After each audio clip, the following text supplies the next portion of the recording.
ከምንም ሁሌም የምናፍቀው ሰውን ማግኘት ወይ አዳማጩ እንደቀልድ ሊያዳምጠው ይችላል። በዛ መንገድ ያለፍከውን ነገር ምንም አያውቅም። ከግጥም ጀምሮ ከዜማ ጥናት ጀምሮ ከስቱዲዮ ህይወት ብዙ ነገሮች አሉ። እንደዛ መንገዶች ሁሉ ስታሳልፍ ያ ነገር ቢያንስ ያወጣው ወጪ ሊኖር ይችላል። ብዙ ያሳለፍከው እንትን ካላለልህ ቢያንስ ወጪህን እንትን ካላለ ተከለ ያን ከዛም አልፎ ደግሞ ችግር የለውም ይሄ ባስደስትህ ምን ያለውልህ እኔ ያግዛለሁ የሚልስ ሰው ከሌለ ደግሞ በጣም ትመታለህ፣ ሙድ ይበላሻል። እና እኔም የነበርኩበት ጥሩ ኮንዲሽን ላይ አልነበርኩም። ከዛም በኋላ ምንም ሳይኖርህ ነገሮች ሳታመቻች ታዋቂ መሆን በራሱ ችግር አለው። እንደ ልብህ ላስራ ትችላለህ። ዝቅ ብለህ ከህዝብ ጋር ተጋፍተህ መግባት ላችል ትችላለህ። እና ከዛ አንፃር ሙዴ ጥሩ ስላልነበር በብቸኝነት የተገደብኩበት ሁኔታ ነበር። ከሙዚቃው ዓለም ከወጣው በኋላ ለ3 አመት ጓደኛ የሚባል ነገር አልነበረኝም ብለሃል። ብቸኝነት ታዘውትር ነበር ማለት ነው። ይሄን ቪዲዮ አይተው አንተን ለማገዝ የሚያነሳሳቸው ነገር ሊኖር ይችላል። ስለዚህ ለነሱ ለኛ ለጉራጌ ልጆች ለወጣቱ ለማህበረሰቡ ምን ለማለት ትፈልጋለህ?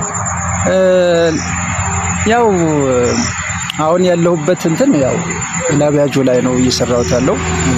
በዚህ ላቢያጆ ብዙ ብር ፈንድ አድርጌበታለሁ።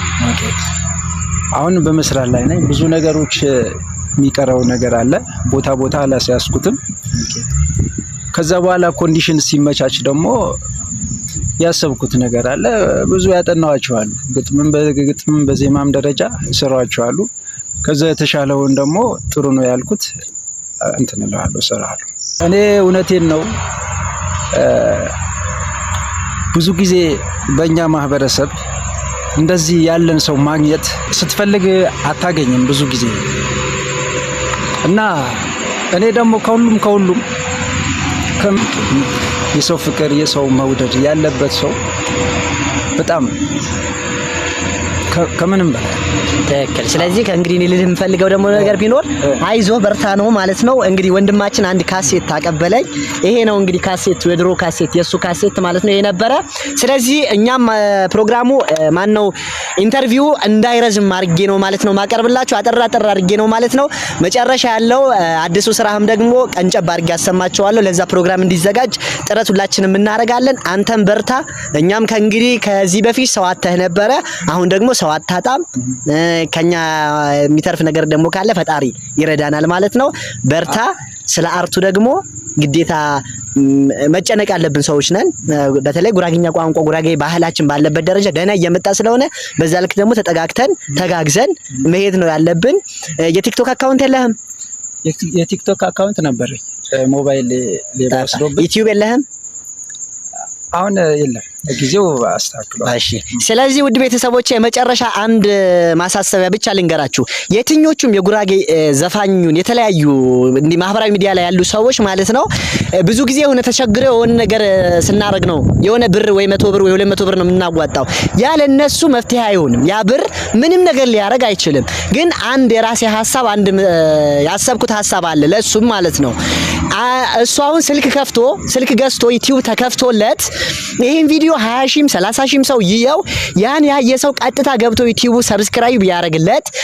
ዩቲዩብ ላይ ደግሞ እዚህ ጋር ቁጭ ብሎ ሙዚቃ መስራት አቅም እንኳን ባይኖረው እዚህ አካባቢ ቁጭ ብሎ ስለ ባህሉ ዞር ብሎ አንዳንዴ ወጣ ብሎ ቪዲዮዎች ሰርቶ ቀርጾ ዩቲዩብ ላይ ቢጭን ያ ቪዲዮ ደግሞ ገብተንኛ ብናይ ሼር ብናረግ ችግሩ እስከ መጨረሻ ፈታ ነው ማለት ነው። በዩቲዩብ ብቻ ሰው መተዳደር ስለሚችል እሱም ቢሆን በባህሉ መሰረት ባህሉን እያስተዋወቀ ዩቲዩብ ላይ ብቻ መኖር ይችላል። ግን ዛሬ 200 ብር ሰጥተህ ነገ 200 ብር ከአንድ ወይ ከ6 ወር ከ5 ወር በኋላ ያልቃል። ያብር ድጋሚ ወደ ሰው እጅ እንዳያሳየን ይሄን አይነት ሲስተም ብንጠቀምስ? ስለዚህ እሱም የዩቲዩብ አካውንት ከፍትለታለሁ። ስከፍት ቪዲዮ ሰራለሁ።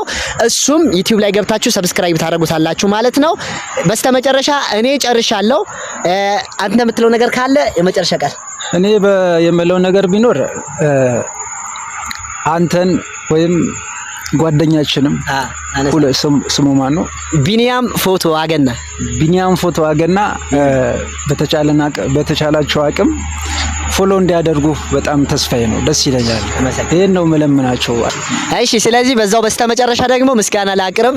አገን ወንድሜ ቲክቶከር ወይም ደግሞ ፎቶግራፈር ምርጥ እንደዚሁም ኤዲተር ዳይሬክተር የሆነ ጓደኛ ያለ እሱም ደግሞ ቢኒያም ነው ማለት ነው። ቢኒ ባለበት ቦታ ሁሌ ፈገግታ አለ ቢኒ። ሁለተኛ ደግሞ አብርሃም የአገና ድምቀት ቀብራራው አብርሃምን ማመስገን እፈልጋለሁ። ከዛ ደግሞ ባለ ባጃጅ ትራንስፖርት እስከዚህ ድረስ ሸፍኖ ያመጣን አብዲ ወይም ደግሞ አገና ላይ ካያችሁት ግዛቶ ማለት ነው። ከልብ እናመሰግናለን። በሌላ ደግሞ የጠፉ አርቲስቶች ድጋሚ እንፈልጋለን። የጠፉ አርቲስቶች ለምን ጠፉ፣ የት ናቸው የሚሉ ነገሮች እየፈለግን እናንተ ጋር እናቀርባቸዋለን ማለት ነው። በሌላ አርቲስት እስከምንገናኝ ድረስ መልካም ጊዜ። ቻው።